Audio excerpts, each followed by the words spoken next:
இது இன்றைய உலக விவரங்கள். இஸ்ரேல் மற்றும் வளைகுடா நாடுகளில் தாக்குதல்களை தொடரும் ஈரான். பதிலடியாக அமெரிக்காவும் இஸ்ரேலும் முக்கிய இலக்குகள் மீது தாக்குதல். ஈரானில் பாடசாலை தாக்குதலில் பலியானவர்கள் நல்லடக்கம். தாக்குதலின் பின்னணியில் இருந்தவர்கள் குறித்து எழும் சந்தேகங்கள். ஈரான் ட்ரோன் தாக்குதல்களை தொடர்ந்து சைப்ரஸுக்கு பாதுகாப்பு அதிகரிப்பு. போர்க்கப்பல்களை களமிறக்கும் பிரிட்டன், பிரான்ஸ் மற்றும் கிரீஸ் நாடுகள். இந்திய பெருங்கடலில் மூழ்கிய ஈரான் எண்ணெய் கப்பல். அதனை அமெரிக்கா மூழ்கடித்ததை உறுதிப்படுத்திய அமெரிக்க பாதுகாப்பு செயலர். வணக்கம். இன்றைய உலக விவரங்கள் உங்களை அன்போடு வரவேற்பதில் மகிழ்ச்சி. ஈரானுடன் அமெரிக்க இஸ்ரேல் போர் 5வது நாளை எட்டியுள்ள நிலையில் மத்திய கிழக்கில் நடைபெற்று வரும் பரபரப்பான நிகழ்வுகளை முதலில் பார்க்கலாம். ஈரானில் உள்ள சுமார் 2000 இலக்குகளை தாக்கியுள்ளதாகவும் ஹோர்முஸ் நீரிணையில் ஈரான் கடற்படையின் செயற்பாடுகளை முற்றுமுழுதாக முடக்கிவிட்டதாகவும் அமெரிக்கா தெரிவித்துள்ளது. இந்நிலையில் தெஹ்ரானில் ஒரு மிகப்பெரிய குண்டுவெடிப்பு குறித்த தகவல் வெளியாகியுள்ளது. அங்கு பரந்த அளவிலான தாக்குதல்களை தொடங்கியுள்ளதாக இஸ்ரேல் அறிவித்துள்ளது. இது தொடர்பாக பேசியுள்ள ஈரானின் வெளியுறவு அமைச்சர் அப்பாஸ் ஹாட்சி, காழ்ப்புணர்ச்சி காரணமாக அதிபர் டொனால்ட் ட்ரம்ப் பேச்சுவார்த்தைக்கான வாய்ப்புகளை தகர்த்து விட்டார் என்று குற்றம் சாட்டியுள்ளார். அமெரிக்க படைகள் 17 ஈரான் போர்க்கப்பல்களை அழித்து ஈரான் கடற்படையை ஒட்டுமொத்தமாக மூழ்கடித்து விட்டதாக அமெரிக்கா கூறுகின்றது. இதற்கு பதிலடியாக ஈரான் 500க்கும் மேற்பட்ட பாலிஸ்டிக் ஏவுகணைகளையும் 2000 ட்ரோன்களையும் ஏவி தாக்கியுள்ளதாக அமெரிக்கா தெரிவித்திருக்கிறது. ஈரானில் நடத்தப்பட்ட வான்வழி தாக்குதல்களில் ஏற்பட்ட உயிரிழப்புகளின் எண்ணிக்கையை சர்வதேச மனிதநேய அமைப்புகள் தொடர்ந்து கண்காணித்து வருகின்றன. அமெரிக்காவை தலைமையிடமாக கொண்ட மனித உரிமைகள் செயற்பாட்டாளர்கள் செய்தி முகமை கடந்த சனிக்கிழமை முதல் ஈரானில் குறைந்தபட்சம் 1000 பொதுமக்கள் கொல்லப்பட்டுள்ளதாகவும் அவர்களில் 180க்கும் மேற்பட்டோர் 10 வயதுக்குட்பட்ட குழந்தைகள் என்றும் தெரிவித்திருக்கின்றது. காயமடைந்துள்ள பொதுமக்களின் எண்ணிக்கை 5400 கடந்துள்ளதாகவும் கூறியுள்ளது. இதற்கிடையில் படுகொலை செய்யப்பட்ட அதிஉயர் தலைவர் அயதுல்லா அலி கமேனியின் இறுதிச் சடங்குகள் ஒத்திவைக்கப்பட்டுள்ளதாக ஈரான் அரசு தொலைக்காட்சி அறிவித்துள்ளது. இதற்கான சடங்குகள் இன்று இரவு தொடங்க இருந்த நிலையில் புதிய தலைவரை தேர்ந்தெடுக்கும் பணியில் ஈடுபட்டுள்ள ஈரானின் நிபுணர்கள் சபையின் உறுப்பினர் ஒருவர் தேர்வுக்குழு ஒரு முடிவை எட்டிவிட்டதாக கூறினார். இது குறித்து கருத்து தெரிவித்த இஸ்ரேலிய பாதுகாப்பு அமைச்சர் இஸ்ரேல் காஸ்ட், இஸ்ரேலுக்கும் அமெரிக்காவுக்கும் தொடர்ந்து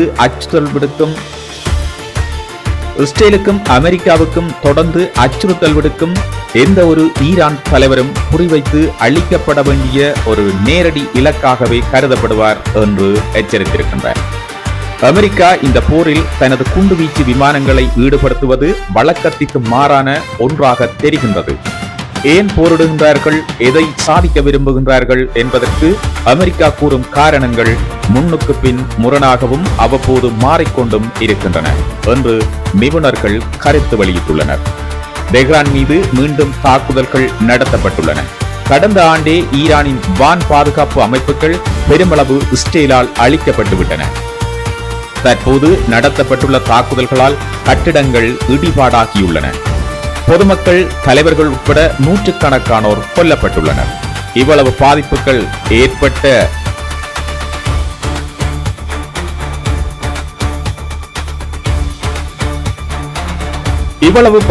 ஏற்பட்டாலும் ஈரான் ஆட்சி அதிகாரம் இன்னும் விழவில்லை.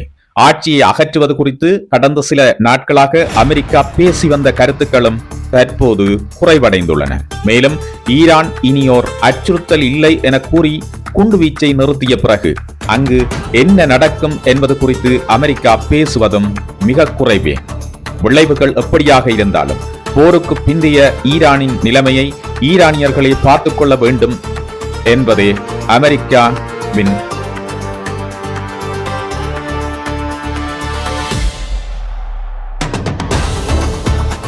ஈரான் இனியோர் அச்சுறுத்தல் இல்லை என கூறி குண்டுவீச்சை நிறுத்திய பிறகு அங்கு என்ன நடக்கும் என்பது குறித்து அமெரிக்கா பேசுவது மிக குறைவாகவே இப்பொழுது காணப்படுகின்றது. விளைவுகள் எப்படியாக இருந்தாலும் போருக்கு பிந்தைய ஈரானின் நிலைமையை ஈரானியர்களை பார்த்துக் கொள்ள வேண்டும். அமெரிக்கர்களின் பொறுப்பல்ல என்பதே தற்போதைய செய்தியாக தோன்றுகின்றது. இதற்கிடையே சில ஈரானியர்கள் துருக்கிக்கு செல்லும் எல்லைப் பகுதி வழியாக சிறிய எண்ணிக்கையில் நாட்டை விட்டு வெளியேறி வருகின்றனர். ஆனால் இந்த போர் ஒரு ஆபத்தான முயற்சி. இது அமைதிக்கும் ஸ்திரத்தன்மைக்கும் வழிவகுக்கும் என்று அமெரிக்காவும் இஸ்ரேலும் கூறுகின்றன. ஆனால் அதற்கு மாறாக இந்த போர் பெரும் சீர்குலைவையும் வன்முறையையும் தூண்டினால் மத்திய கிழக்கு நாடுகளிலும் அதற்கு அப்பாலும் ஒரு புதிய அகதிகள் நெருக்கடி உருவாகும் ஆபத்து உள்ளது என்பது நிஜம். ஈரான் தனது அண்டை அரபு நாடுகள் மீது தொடர்ந்து தாக்குதல்களை நடத்தி வருகின்றது. துபாயில் உள்ள அமெரிக்க தூதரகத்துக்கு அருகில் உள்ள ஒரு கார் நிறுத்துமிடம் ஒன்றின் மீது தாக்குதல் நடத்தப்பட்டுள்ளது. தங்களுக்கு எதிராக வலிமை மிக்க இராணுவ சக்திக்கு ஈடுகொடுக்க முடியாத நிலையில் போரை மற்ற இடங்களுக்கு விரிவுபடுத்துவதன் மூலம் அமெரிக்கா மற்றும் இஸ்ரேலிய திட்டங்களை சீர்குலைக்க ஈரானியர்கள் முயற்சிக்கின்றனர். அமெரிக்கா அதன் போர் விமானங்கள், போர் கப்பல்கள் மூலம் நமது எல்லைக்குள் ஊடுருவி பல்வேறு ஏவுகணைகள் மூலம் தாக்குதல் நடத்துகின்றது. எங்களால் அமெரிக்க நிலப்பரப்பை நேரடியாக எட்ட முடியாது. ஆனால் இந்த பிராந்தியத்தில் உள்ள அதன் இராணுவ தளங்களை தாக்க முடியும். அந்த தளங்களை இலக்கு வைப்பது நியாயமானது என்று ஈரான் வாதிடுகின்றது. ஈரான் ஆதரவு குழுவான ஹெஸ்புல்லா அமைப்பு இஸ்ரேல் மீது தாக்குதல்களை நடத்தி வருவதால் லெபனான் இந்த போரின் ஒரு தீவிரமான முனையாக மாறி வருகின்றது. இதற்கு பதிலடி கொடுக்கும் விதமாக ஹெஸ்புல்லாவின் வலுவிடமாக கருதப்படும் பெய்ரூட்டின் தெற்கு புறநகர் பகுதிகளில் இஸ்ரேல் தொடர்ச்சியான வான்வழி தாக்குதல்களை நடத்துகின்றது. ஹெஸ்புல்லா அமைப்பை ஒழித்துவிடப் போவதாக இஸ்ரேல் மீண்டும் ஒருமுறை அறிவுறுத்தியுள்ளது. ஏற்கனவே பல சிக்கல்களால் நிலைகுலைந்துள்ள லெபனானும் நீண்ட காலமாக பல துயரங்களை சந்தித்து வரும் அதன் குடிமக்களும் இந்த நாட்டின் பெரும்பான்மை மக்கள் விரும்பாத மற்றொரு போருக்குள் தற்போது வலுக்கட்டாயமாக இழுத்துவிடப்பட்டுள்ளனர். மேலும் தெற்கு பகுதியில் இஸ்ரேலிய எல்லைக்கு அருகிலுள்ள டயர் நகரம் கடும் குண்டுவீச்சுக்கு உள்ளாகியுள்ளது. தெற்கு லெபனானில் உள்ள பல கிராமங்களில் வசிக்கும் மக்கள் தங்கள் வீடுகளை விட்டு வெளியேறுமாறு இஸ்ரேல் ஏற்கனவே அறிவுறுத்தியுள்ளது. இஸ்ரேல் ஒரு பெரிய அளவிலான இராணுவ முன்னேற்றத்தை தொடங்க திட்டமிட்டுள்ளதற்கான அறிகுறியாக இது பார்க்கப்படுகின்றது. பிரதமரும் இராணுவ உயர்மட்ட அதிகாரிகளும் ஒரு விமான படைத்தளத்தில் உள்ள துருப்புக்களை சந்தித்தனர். இச்சந்திப்பின் போது பிரதமர் நெத்தன்யாகு மீண்டும் ஒரு எச்சரிக்கை விடுத்தார். எங்களது போர் விமானங்கள் ஈரான் மற்றும் அதன் தலைநகர் தெஹ்ரானின் வான்பரப்பிலும் லெபனானின் வான்பரப்பிலும் பறந்து தாக்குதல் நடத்தி வருகின்றனர். ஹெஸ்புல்லா எங்களை தாக்கியதன் மூலம் ஒரு பெரிய தவறை இழைத்துவிட்டது. இஸ்ரேல் பாதுகாப்பு படை தனது ரிசர்வ் படையினரை அணிதிரட்டி எல்லை பகுதியை நோக்கி படைகளை நகர்த்தி வருகின்றது. தற்போது இந்த போர் வளைகுடா அரபு நாடுகள் மற்றும் லெபனான் வரை விரிவடைந்துள்ளது. உலகின் அதிக பதற்றம் நிலவும் பிராந்தியமாக மத்திய கிழக்கில் போர் சூழல் மிக வேகமாக தீவிரமடைந்து வருவதோடு முன்பை விட இப்போது அதிக ஆபத்தான நிலையை எட்டியுள்ளது. மத்திய கிழக்கு பிராந்தியம் முழுவதும் இஸ்ரேல், சவுதி அரேபியா மற்றும் ஈராக் ஆகிய நாடுகளை இலக்காக கொண்டு ஈரான் ஏவிய ஏவுகணைகளும் ட்ரோன்களும் சுட்டு வீழ்த்தப்பட்டன. இருப்பினும் கத்தாரில் அமெரிக்காவால் இயக்கப்படும் விமான தளத்தை ஓர் ஏவுகணை தாக்கியுள்ளது. இதற்கு பதிலடி கொடுத்து வருவதாக குவைத் தெரிவித்துள்ளது. லெபனானின் ஹெஸ்புல்லாவை இலக்கு வைத்து இஸ்ரேல் தாக்குதல் நடத்தி வருகின்றது. அந்நாட்டின் தெற்கில் உள்ள அனைத்து நகர மற்றும் கிராமவாசிகளையும் உடனடியாக பாதுகாப்பான இடங்களுக்கு இடம்பெயருமாறு இஸ்ரேல் ராணுவம் எச்சரித்துள்ளது. லெபனானின் கிழக்கில் உள்ள பால்பக் நகரில் இஸ்ரேல் விடியற்காலை நடத்திய வான்வழி தாக்குதலில் 5 பேர் கொல்லப்பட்டனர். பெய்ரூட் நகரத்திற்கு வெளியே உள்ள அடுக்குமாடி குடியிருப்புகளும் தாக்குதலுக்கு உள்ளாகின. அரபு நாடுகள் இந்த போரை விரும்பவில்லை என்ற வலுவான உணர்வு அங்கு நிலவுகின்றது. அமெரிக்காவிற்கும் ஈரானிற்கும் இடையே அமைதி பேச்சுவார்த்தைகளை நடத்தி இந்த போரை தடுக்க அவை முயன்றன. அமெரிக்க இராணுவ தளங்களை அல்லது அவைகளின் நிலப்பரப்பு மற்றும் வான்வழியை ஈரான் தாக்க பயன்படுத்த அனுமதிக்க முடியாது என அவை அமெரிக்காவிடம் திட்டவட்டமாக கூறிவிட்டன. இதன் விளைவாக வளைகுடா ஒத்துழைப்பு கவுன்சில் கடந்த ஞாயிற்றுக்கிழமை அன்று கூட்டறிக்கை ஒன்றை வெளியிட்டது. இத்தகைய தாக்குதல்கள் மூலம் ஈரான் மிகப்பெரிய தவறை செய்கின்றது. இதன் மூலம் அது சர்வதேச அளவில் மேலும் தனிமைப்படுத்தப்படும். இது போரை மேலும் தீவிரப்படுத்தும் என்பதால் அண்டை நாடுகள் மீதான தாக்குதலை ஈரான் நிறுத்த வேண்டும். நாங்கள் உங்களது எதிரிகள் அல்ல. என அவை தெரிவித்துள்ளன. அதே வேளையில் எங்கள் எல்லைகளையும் குடிமக்களையும் பாதுகாக்க தேவையான அனைத்து நடவடிக்கைகளையும் எடுப்போம், தேவைப்பட்டால் உரிய நேரத்தில் பதிலடி கொடுக்கும் உரிமை உண்டு என்றும் அவை எச்சரித்துள்ளன. இந்திய பெருங்கடல் பரப்பில் உள்ள இலங்கை கடற்கரையில் ஈரானிய போர்க்கப்பலை அமெரிக்கா தாக்கி அழித்தது என்று பாதுகாப்பு செயலர் பீட்டர் ஹெக்செட் செய்தியாளர் சந்திப்பில் உறுதிப்படுத்தியுள்ளார்.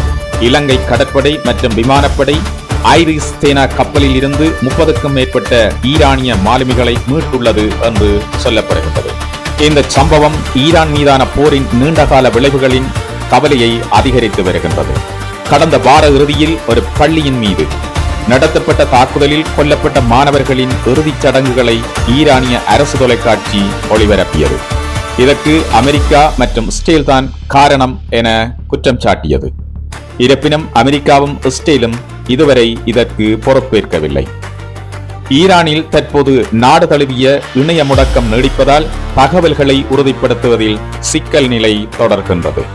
இந்த போரின் முதல் உயிரிழப்புகளுக்கு புதிய கல்லறைகள் தோண்டப்பட்டுள்ளன. அமெரிக்கா மற்றும் இஸ்ரேலின் முதல் நாள் தாக்குதலில் ஈரானின் தெற்கில் உள்ள மினாப் நகரில் உள்ள ஒரு பாடசாலை தாக்கப்பட்டதாக ஈரான் குற்றம் சாட்டுகின்றது. இன்று அந்த நகரமே ஸ்தம்பித்து போயுள்ளது. கொல்லப்பட்டவர்களின் இறுதி ஊர்வலத்தில் கலந்து கொள்ள நூற்றுக்கணக்கானோர் வீதிகளில் திரண்டனர். துக்கத்தில் ஆழ்ந்திருந்த குடும்பத்தினர் இளம் சிறுவர் மற்றும் சிறுமிகளின் புகைப்படங்களை ஒட்டப்பட்டிருந்த சிறிய சவப்பெட்டிகளை தூக்கிச் சென்றனர். தாக்குதலுக்குள்ளான அந்த பாடசாலை ஈரானிய புரட்சிகர காவல் படையின் தளம் ஒன்றுக்கு அடுத்ததாக அமைந்திருந்தது. இந்த தாக்குதலுக்கு அமெரிக்காவோ அல்லது இஸ்ரேலோ இதுவரை பொறுப்பேற்கவில்லை. அமெரிக்கா ஒருபோதும் ஒரு பாடசாலையை வேண்டுமென்றே குறிவைக்காது என்று தெரிவித்த அமெரிக்க வெளியுறவு செயலர் மார்க்கோ ரூபியோ இது அமெரிக்காவின் தாக்குதலா என்பது குறித்து விசாரணைகள் நடத்தப்படும் என்று தெரிவித்தார். அப்படி ஒரு சம்பவம் நடந்திருந்தால் அது மிகவும் துயரமானது. ஆனால் விரிவான தகவல்கள் என்னிடம் இல்லாததால் இது குறித்து கருத்து தெரிவிக்க முடியாது என்று அவர் தெரிவித்தார். ஒருவேளை நடந்திருந்தால் மிகவும் சோகமானது. இருப்பினும் அமெரிக்கா ஒருபோதும் வேண்டுமென்றே ஒரு பாடசாலையை குறிவைக்காது என்று கூறினார். அந்த பகுதியில் மேற்கொள்ளப்பட்ட எந்த ஒரு நடவடிக்கைகள் குறித்தும் தாங்கள் அறியவில்லை என்று இஸ்ரேல் தெரிவித்துள்ளது. ஈரானில் இணைய சேவை கிட்டத்தட்ட முழுமையாக மூடப்பட்டுள்ளதால் அந்நாட்டிலிருந்து துல்லியமான தகவல்களை பெறுவது மிகவும் கடினமாக உள்ளது. இத்தகைய சூழலில் 160க்கும் மேற்பட்டோர் கொல்லப்பட்டதாக ஈரானிய அதிகாரிகள் கூறும் அந்த தாக்குதல் குறித்து இன்னும் விடை தெரியாத பல கேள்விகள் எஞ்சியிருக்கின்றன. ஈரான் மீதான போரில் ஐரோப்பிய நாடுகளும் அமெரிக்க நட்பு நாடுகளும் சிக்கிக்கொள்ளும் சூழல் அதிகரித்து வருகின்றது. ஜோர்தான் வான்பரப்பில் ஈரானின் ட்ரோனை பிரிட்டன் ராயல் விமானப்படையின் F-35 விமானம் சுட்டு வீழ்த்தியுள்ளது. இது ட்ரோனின் மதிப்பை விட 10 மடங்கு கூடுதலான செலவுடைய ஏவுகணையை பயன்படுத்தியுள்ளதாக சொல்லப்படுகின்றது. பிரிட்டனின் F-35 போர் விமானம் எதிரியின் இலக்கு ஒன்றை முதலாக அழித்துள்ளது என்று கூறப்படுகின்றது. இந்த விமானங்கள் டைஃபூன் ரக போர் விமானங்களுடன் இணைந்து சைப்ரஸில் உள்ள பிரிட்டனின் RF அக்ரோத்தி விமானப்படை தளத்திலிருந்து இத்தகைய தற்காப்பு பணிகளை மேற்கொண்டு வருகின்றன. சமீபத்தில் ஈரானிய ட்ரோன்கள் இந்த தளத்தை இலக்கு வைத்துள்ள நிலையில் பிரிட்டன் பிரதமர் அந்த தளத்தின் பாதுகாப்பை தீவிரப்படுத்தியுள்ளார். சைப்ரஸின் பாதுகாப்பு மற்றும் அங்கு நிறுத்தப்பட்டுள்ள பிரிட்டன் ராணுவ வீரர்களின் பாதுகாப்பை உறுதி செய்வதில் பிரிட்டன் அரசு முழு உறுதியுடன் உள்ளது என்று எக்ஸ் தளத்தில் அவர் பதிவிட்டார். பிரிட்டன் ராயல் கடற்படையின் அதிநவீன வான் பாதுகாப்பு கப்பல்களில் ஒன்றை பிராந்திய பாதுகாப்புக்கு அனுப்புவதாக பிரதமர் கியர் ஸ்டார்மர் இதே பதிவில் அறிவித்துள்ளார்.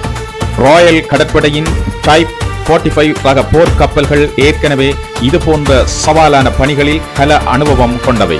2024ஆம் ஆண்டில் இதே ரகத்தைச் சேர்ந்த மற்றொரு கப்பலான HMS டைமண்ட் செங்கடல் பகுதியில் ஈரானின் ஆதரவு பெற்ற ஏமனின் ஹூத்தி ஆயுத குழுவிடமிருந்து சர்வதேச சரக்கு கப்பல்களை பாதுகாக்க பயன்படுத்தப்பட்டது. தற்போது HMS டிராகன் கப்பலுடன் 2 வைல்ட் ஹேட் ரக ஹெலிகாப்டர்களும் இணைய உள்ளன. இவை ட்ரோன்களை சுட்டு வீழ்த்தும் திறன் கொண்ட மார்ட்லெட் ஏவுகணைகளை கொண்டவை. இது சைப்ரஸின் பாதுகாப்புக்கு கிடைத்துள்ள கணிசமான பாதுகாப்பாகும். இருப்பினும் பிராந்தியத்தில் பல மாதங்களாகவே பதற்றங்கள் அதிகரித்து வரும் சூழ்நிலையில் இந்த பாதுகாப்பு நடவடிக்கைகள் முன்னரே எடுக்கப்படாதது ஏன் என்ற கேள்விகளும் எழுந்துள்ளதாக சொல்லப்படுகின்றது. இத்துடன் இன்றைய உலக விவரம் நிகழ்ச்சிகள் நிறைவு பெறுகின்றது. மீண்டும் இன்னுமொரு உலக விவரங்கள் நிகழ்வுகளோடு விரைவில் உங்களை சந்திக்கின்றேன். உலக விவரங்களை உடனடியாக தெரிந்து கொள்ள உலக விவரம் யூடியூப் சேனலை சப்ஸ்கிரைப் செய்து அந்த பெல் ஐக்கனை கிளிக் பண்ணி ஆல் என்ற ஆப்ஷனை கொடுத்து வையுங்கள். நான் பதிவிடுகின்ற உலக விவரங்கள் அனைத்தும் உங்களை உடனடியாக வந்து சேரும்.